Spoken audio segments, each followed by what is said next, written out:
If you've made it this far, I hope you're feeling a little more relaxed, and maybe just a little wiser about the quiet corners of history.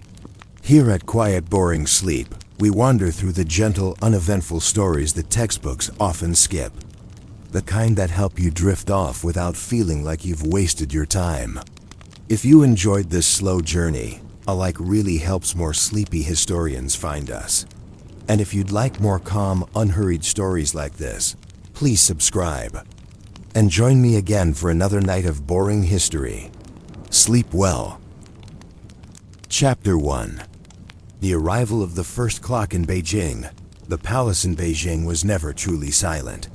There was the scrape of soft shoes on stone floors, the faint rustle of silk robes, the far-off calls of eunuchs carrying messages from one courtyard to the next. But on a certain spring morning in the early 17th century, a new sound joined this long, unbroken background music of court life. A steady, unfamiliar tick. Tick, tick. You might imagine that for an emperor who commanded millions. The arrival of a single clock would be a minor curiosity. Yet in the Forbidden City, where traditions dictated every breath of life, the presence of something that measured time differently from the sun, incense, or water was startling. The clock in question was not Chinese in origin at all. It had traveled thousands of miles, passing through the hands of Portuguese traders, Jesuit missionaries, and customs officials, each one leaving faint marks of wear upon its brass frame before it finally reached the Dragon Throne. The clock's first recorded appearance at the Qing court occurred during the late Ming to Qing transitional years, when foreign envoys began to bring unusual mechanical gifts to win favor. The missionaries, particularly those of the Society of Jesus, understood the power of novelty. A clock to them was not just a timepiece, it was a demonstration of Western ingenuity, a silent argument for the superiority of European mechanical skill. The emperor did not yet care for its function. What captured his attention was the way its hands moved without any visible human intervention. In the palace, most things required servants, attendants, or intricate rituals. This small device simply ticked away on its own. To truly understand why these clocks fascinated the Qing emperors, you need to picture the existing ways in which time was kept in China.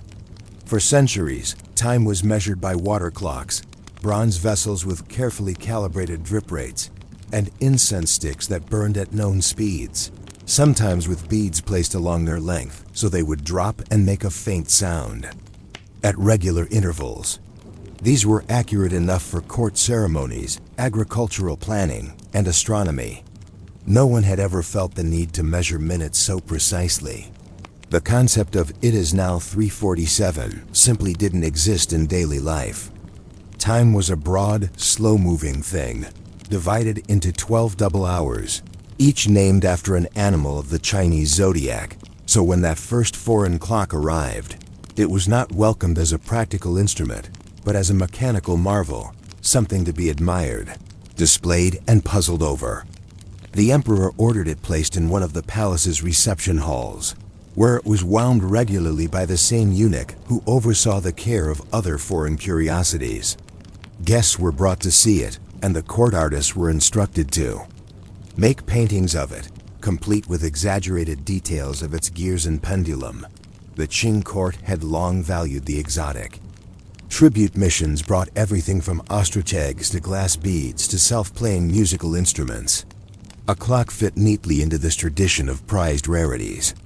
Yet the Jesuits who brought it had a deeper goal.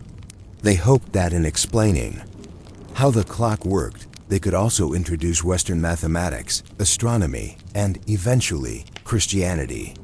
The emperor was willing to listen to the mechanics of gears and escapements, but only as long as the explanation remained in the realm of the intriguing and the non-threatening. Religion was another matter entirely.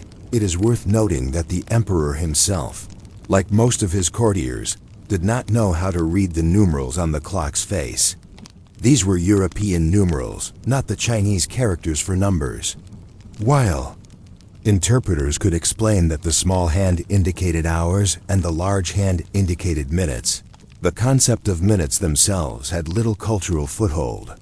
This meant that the clock was admired without being used. It marked time, but for no one in the Forbidden City was that time directly relevant.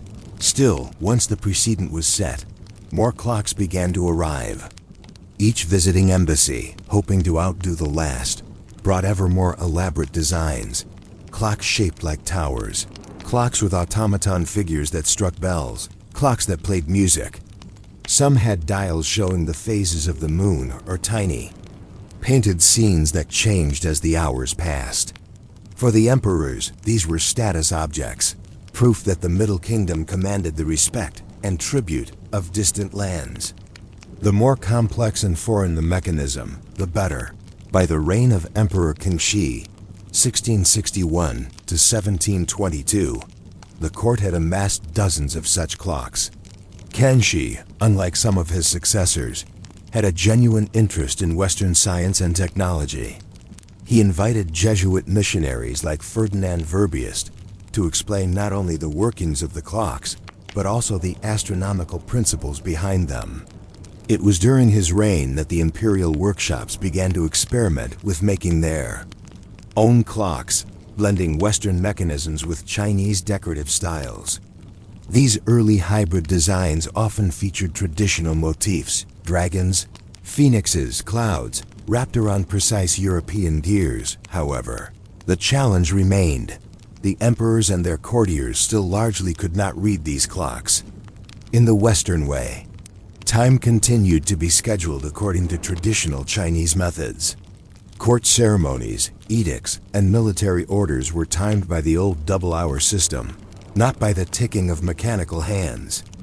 The clocks existed in a parallel realm, admired, maintained, wound, and cleaned, but never consulted for practical scheduling. By the early 18th century, the number of foreign clocks in the palace had grown so large that a dedicated space was needed to house and display them. This became the clock hall within the Forbidden City, a place where eunuchs spent hours each day winding dozens of mechanisms, oiling gears, and polishing glass faces. The sound in that room was unlike anywhere else in Beijing. Dozens of ticks, chimes, and the occasional musical flourish when one of the more elaborate automaton clocks reached its hour. Yet outside those walls, the city still moved to the slow rhythm of incense smoke and sun shadows. It's tempting to imagine that these emperors, surrounded by so many mechanical timekeepers, might have felt more aware of time passing in the Western sense. But the historical records suggest otherwise. The clocks were luxury objects, conversation pieces, and symbols of imperial prestige, not tools that reshaped daily life. And yet, one wonders, if they never used the clocks for their intended purpose, what meaning did the emperors find in their steady ticking? Were they conscious of the hours they could not read? Did they think of time differently when surrounded by its mechanical representation? Or was the ticking simply another form of decoration, as meaningless to them as the patterns on a silk robe? Chapter 2. The Ticking Gifts from the West. If you were to step quietly into the Forbidden City on a still winter morning in the late 18th century, you might hear something unusual for an imperial palace in China, not the thud of ceremonial drums or the rhythmic scraping of brooms across polished stone, but a faint and irregular tick. Tock, chime. These were the sounds of clocks, hundreds of them, each brought from distant lands and placed in quiet corners, on carved wooden tables, or in elaborate glass cases within the emperor's many halls. The Qing emperors, especially Qianlong, had an unshakable fascination with these mechanical marvels. The irony was that most of them did not read time in the Western way, at least not with ease or habit. To them, clocks were not primarily tools for measuring the hours of the day.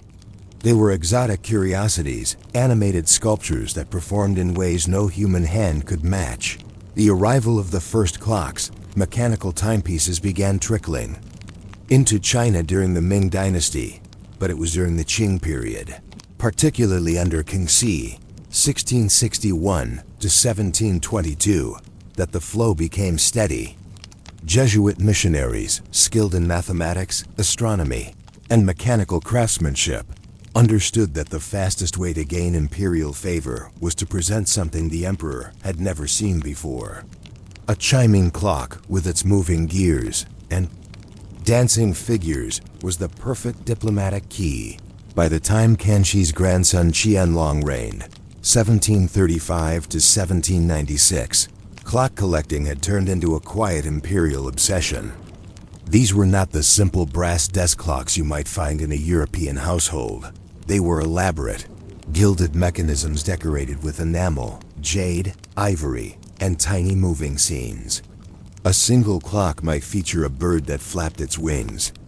Every hour, a miniature water wheel that turned endlessly, or painted flowers that bloomed as music played. The journey of each clock began months or even years before it reached the emperor's gaze.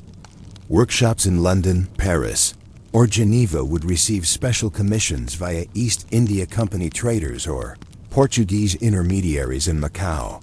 The craftsmen had to imagine the taste of a ruler they had never met, someone who valued spectacle, intricacy, and craftsmanship above mere accuracy. Many clockmakers would design pieces that leaned more toward automata than precise timekeeping, knowing that the moving figures and chiming melodies were the real draw. Clocks as symbols of power and the world beyond, inside the Forbidden City. Clocks were displayed much like rare gemstones or jade carvings. They were symbols of imperial reach, tangible proof that the emperor's influence extended beyond the seas, into lands where people spoke strange languages and measured time in unfamiliar ways. Owning a clock from England or France was, in a sense, like owning a piece of that far-off place. Foreign envoys and missionaries quickly learned the ritual. When granted an audience, they would bow deeply, present a gift-wrapped case, and allow the court officials to open it with great ceremony. Once the clock was revealed, the emperor's attendants would wind it carefully, letting its first chimes fill the air. The effect was almost theatrical, a brief performance for the most powerful man in China. Some clocks were set to Chinese hours, divided into 12 double hours rather than 24. Others kept European time, but were rarely consulted for it. In fact, the emperor often relied on traditional methods, water clocks, incense timers, and astronomical calculations for actual scheduling. The imported clocks, then, were less about knowing the hour and more about possessing the hour. In a physical, ornamental sense, the workshops within the palace, the Qianlong emperor's passion for clocks grew, so intense that he established an entire department within the palace to maintain and repair them, the imperial workshops. These were staffed by a mix of Chinese artisans and foreign craftsmen, some of whom were Jesuits who had been granted permission to live and work within the Forbidden City. The repair work was delicate and constant. Imported clocks often suffered from the Beijing climate, the dry winters, humid summers, and fine dust that settled into their gears. Lubricating oils would thicken or evaporate, springs would rust, and tiny moving parts would seize up. The imperial workshops kept a careful log of every clock, detailing the date it was last wound, the repairs it needed, and the hours spent restoring it to motion. Court records show that the emperor would occasionally send a note to the workshop, not asking for the time, but asking why a particular clock had stopped singing. For Qianlong, a silent clock was not a broken timepiece. It was a performance that had ceased mid-act. The clock is a conversation between civilizations. To the Jesuits, these clocks were more than gifts. They were conversation starters. Each one carried a subtle political message. Europe could craft wonders that blended science, art, and engineering into a single object. In return, China's acceptance of these gifts hinted at an openness, however selective, to Western knowledge, and yet the exchange was not equal. The emperor's clock collection did not signal that China had embraced Western ways of measuring time. It was, instead, a selective adoption. The object was accepted, the system behind it was not. Clocks became pieces of the imperial theater. Impressive, exotic, but ultimately serving the cultural needs of the Qing court, not those of the clockmakers who built them. The halls of the Forbidden City grew filled with the soft ticking and chiming of dozens of such gifts. A visitor in the 18th century might have noticed that, despite their European origins, these clocks felt entirely at home among the red lacquer pillars, golden dragon motifs, and the faint scent of sandalwood incense drifting through the air. But, if these emperors loved clocks so much, why did they never truly adopt Western timekeeping into the heart of court life? Chapter 3. The Palace Where Time Was Decor. For most of us today, a clock is something you check without much thought. A tool for making sure the rice doesn't boil over, or for confirming whether you're already late for the bus. But in the Qing Imperial Court, a clock was rarely looked at for its numbers. Instead, it was approached almost like a ceremonial object. In the Forbidden City, certain clocks had official performance times. They would be wound and set to chime not according to the actual hour, but according to moments when the emperor might pass through a particular hall. The Imperial Household Department kept a list of which clocks were to be active during which ceremonies. In some halls, the clocks were wound daily. In others, only before imperial inspections.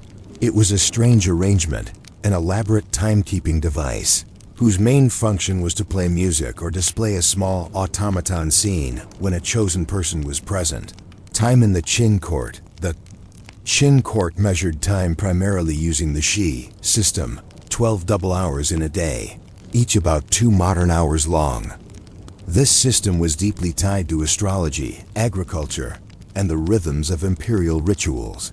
If a foreign clock showed 11:15, that meant very little in the context of palace life. What mattered was whether it was the Mi-Shi horse hour, or the Wei-Shi goat hour, and whether that time was auspicious for a meeting, an imperial audience, or a particular religious observance. In other words, European clocks might have been accurate to the minute, but the Qing emperors had no reason to run their empire by minutes. Their political and ceremonial universe was built in larger, symbolic chunks of time. The rules of display. Clocks were not scattered randomly throughout the palace. They were placed with almost architectural precision. A large chiming clock might be positioned in a hall where audiences were held so that its performance could impress visiting dignitaries. Smaller table clocks might rest near a throne or on the emperor's desk, functioning more as decorative trophies than as practical instruments.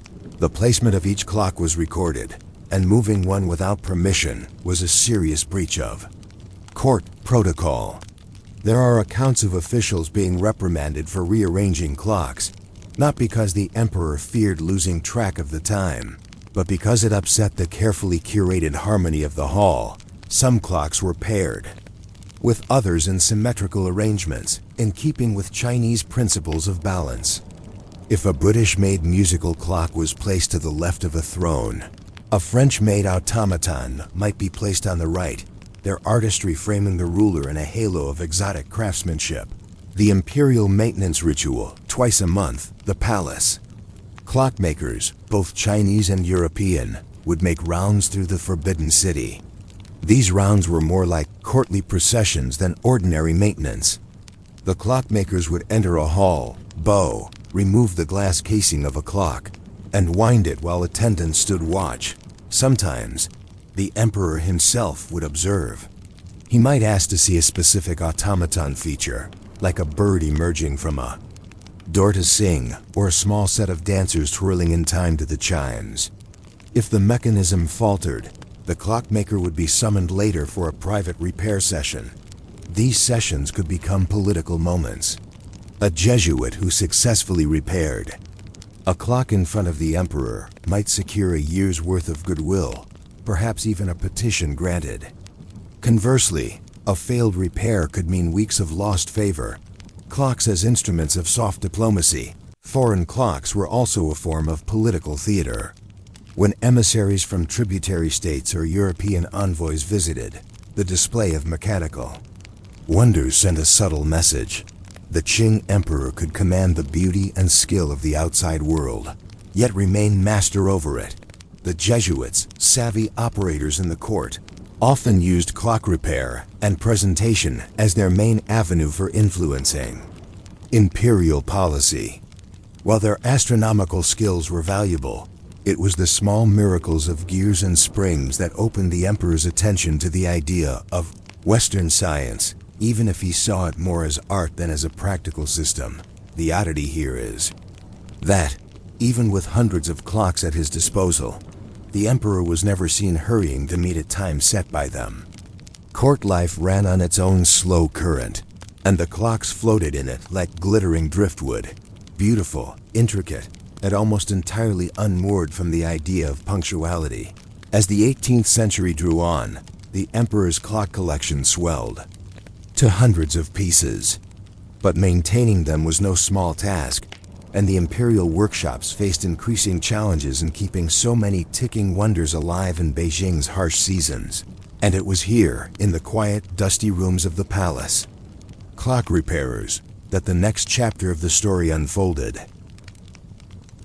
If you've made it this far, I hope you're feeling a little more relaxed, and maybe just a little wiser about the quiet corners of history. Here at Quiet Boring Sleep, we wander through the gentle, uneventful stories that textbooks often skip.